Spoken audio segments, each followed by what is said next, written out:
Assalamualaikum warahmatullahi wabarakatuh. Selamat pagi semuanya. Waalaikumsalam warahmatullahi wabarakatuh. Selamat pagi, Bu. Sebelum memulai kelas pada pagi hari ini, dimohon untuk salah satu bisa memimpin doa ya.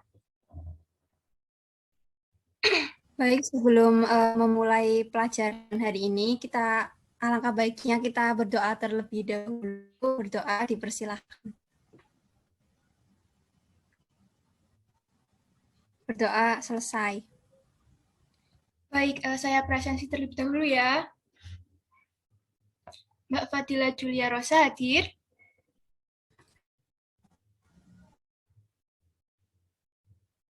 Hadir Mbak Fadila. Hadir, Bu. Mbak Minani Salisa hadir. Hadir. Mbak Suni Hendri hadir. Hadir, Bu. Baik, hadir semua ya. Bagaimana kabar kalian, sehat? Alhamdulillah sehat, Bu. Alhamdulillah kalau sehat. Saya harap di masa pandemi COVID-19 seperti ini, kalian dapat menjaga kesehatan kalian masing-masing ya. Keluar rumah ketika ada keperluan mendesak saja, dan ingat selalu membawa masker dan hand sanitizer, serta mematuhi protokol kesehatan yang lain seperti social distancing dan lain sebagainya. Saya harap juga walaupun pembelajaran kita masih dilakukan secara daring, dilakukan secara online, kita belum sempat untuk bertemu secara langsung. Saya harap kalian tetap semangat dan rajin dalam mengikuti pembelajaran daring setiap harinya. Jadi jangan asal ikut presensi saja, tetapi kalian tidak menyimak pembelajaran secara baik ya. Sebelum kita masuk ke materi yang baru, yaitu materi teks ceramah, saya ingin tahu apakah kalian masih ingat materi yang sudah kita bahas pada pertemuan sebelumnya. Siapa yang masih ingat materi apa yang kita bahas pada minggu sebelumnya?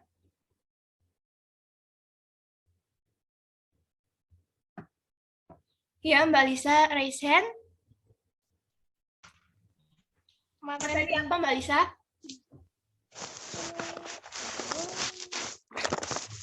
Teks apa yang sudah kita bahas? Ya? Pengertian teks prosedur. Ya, betul, kita membahas teks prosedur minggu lalu. Lalu apa yang diketahui Mbak Lisa dari teks prosedur?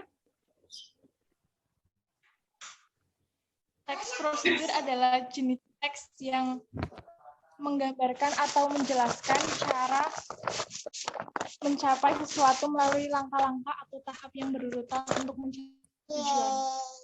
Seperti itu, Ibu. Oke, baik, betul ya. Lalu untuk struktur teks prosedur, siapa yang ingin menambahkan? Siapa yang masih ingat? Saya, Bu. Ya, silakan Mbak Hindi. Untuk struktur teks prosedur, yaitu tujuan, langkah-langkah, serta penegasan ulang, Bu. Ya, benar. Struktur teks prosedur itu ada 3 ya. Apakah di sini ada yang belum paham terkait materi teks prosedur yang sudah kita bahas minggu sebelumnya?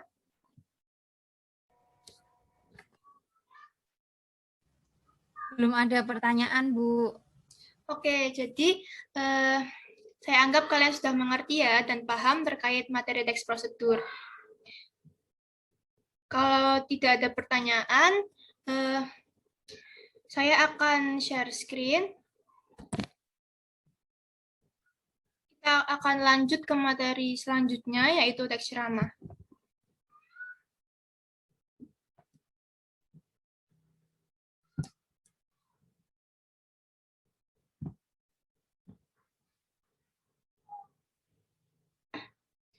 Sebelumnya, apakah ada yang sudah paham sedikit mengenai teks ceramah? Belum ada ya? Baik, akan Belum. saya jelaskan. Jadi, teks ceramah adalah teks yang berisi pemberitahuan, penyampaian suatu informasi, baik pengetahuan maupun informasi umum lainnya untuk disampaikan di depan orang banyak oleh pakar atau orang yang menguasai bidangnya, baik secara langsung maupun melalui media elektronik dan digital. Teks ceramah juga memiliki fungsi, yaitu untuk menyampaikan informasi berupa pengetahuan kepada halayak, juga untuk mengajak dan meyakinkan. Jadi, teks ceramah ini sifatnya persuasif ya.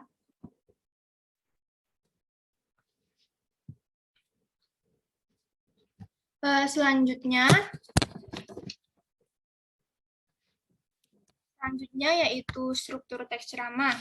Struktur teks ceramah itu memiliki 3 struktur, yakni pendahuluan, lalu isi ceramah, dan penutup. Pendahuluan ini biasanya berisi pengenalan isu atau masalah yang akan dibahas.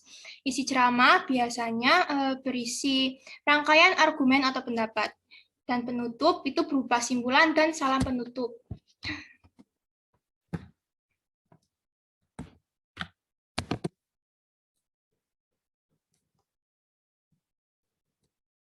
Lalu, kaidah kebahasaan. Yang pertama, menggunakan kata ganti orang pertama atau tunggal dan kata ganti orang kedua jamak sebagai sapaan. Contohnya, kata saya, beliau, dan Anda. Yang kedua, menggunakan kata-kata teknis atau istilah yang berkenaan dengan topik yang dibahas.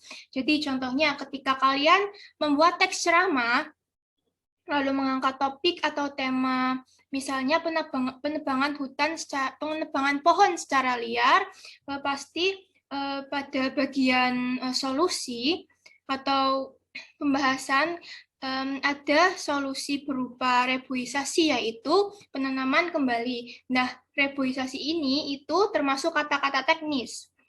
Yang ketiga, menggunakan kata-kata yang menunjukkan hubungan argumentasi, sebab akibat, seperti kata sebab, karena, dan oleh karena itu. Selanjutnya, menggunakan kata-kata yang menunjukkan adanya hubungan temporal atau perbandingan. Misalnya, pada kata namun, sebaliknya, kemudian. Lalu, menggunakan kata-kata kerja mental, seperti kata diharapkan, memprihatinkan, memperkirakan, dan lain sebagainya. Yang terakhir, menggunakan kata-kata persuasif, contohnya seperti kata hendaklah, sebaiknya, diharapkan, dan lain-lain. Sampai sini, apakah ada pertanyaan?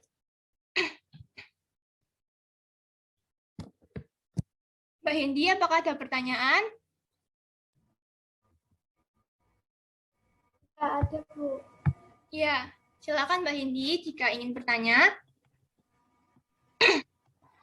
Apa perbedaan dengan ceramah?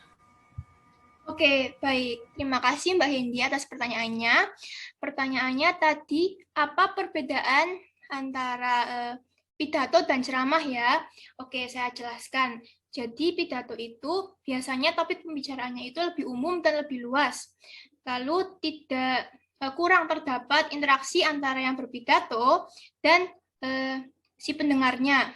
Sedangkan ceramah itu biasanya topik pembicaraannya bersifat pengetahuan atau keagamaan. Seperti kita sering mendengarkan seorang ustadz itu berceramah mengenai topik keagamaan tertentu. Lalu biasanya pada ceramah itu terdapat interaksi berupa tanya jawab antara si yang berceramah dan si pendengarnya. Seperti itu Mbak Hendy. Apakah sudah jelas? Jelas, Bu. Baik. Ada pertanyaan lagi? Baik, apakah ada pertanyaan? Selain Mbak Hendy tadi? Belum ada, Bu. Oke, baik. Jika belum ada, saya ingin kalian untuk mengidentifikasi teks ceramah yang nanti akan saya bagikan. Saya minta kalian untuk mengidentifikasi struktur teks ceramah.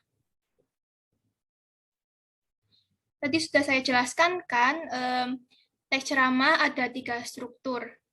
Nah, kalian saya minta untuk mengidentifikasinya.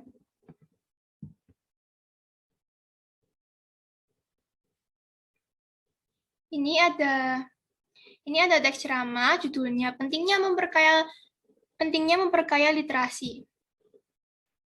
Coba kalian identifikasi strukturnya. Silakan kalian baca terlebih dahulu ya.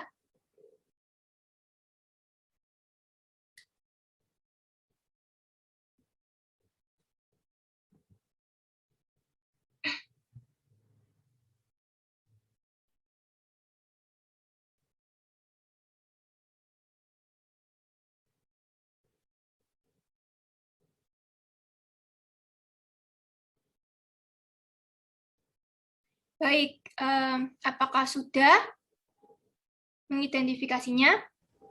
Sudah, Bu. Ya, silakan Mbak Fadila jika ingin berpendapat. Ya, jadi struktur teks dari bacaan ini untuk yang paragraf pertama itu pembuka, paragraf 2 sampai paragraf 5 itu isi, kemudian paragraf 6 itu penutup. Baik, saya tandai dulu ya.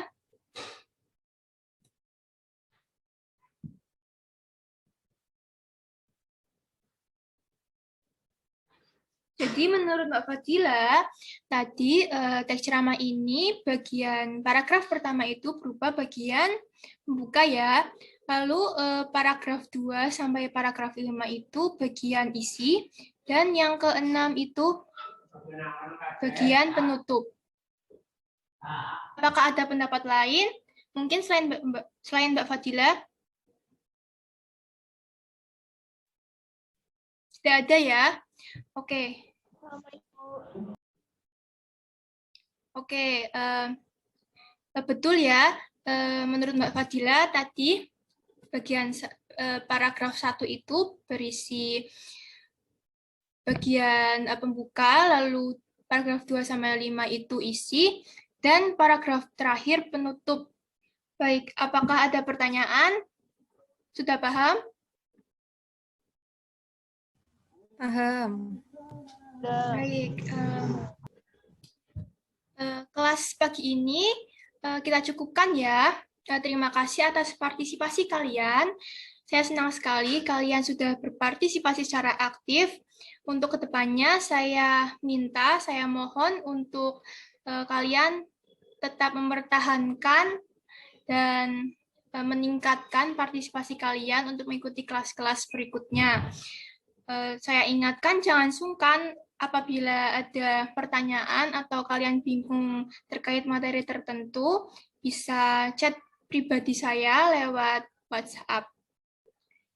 Saya ingatkan untuk tetap menjaga kesehatan dan jangan lupa untuk mengulas materi yang sudah kita bahas ya. Baik, saya akhiri sampai sini saja. Wassalamualaikum warahmatullahi wabarakatuh. Waalaikumsalam warahmatullahi wabarakatuh. Terima kasih, Bu.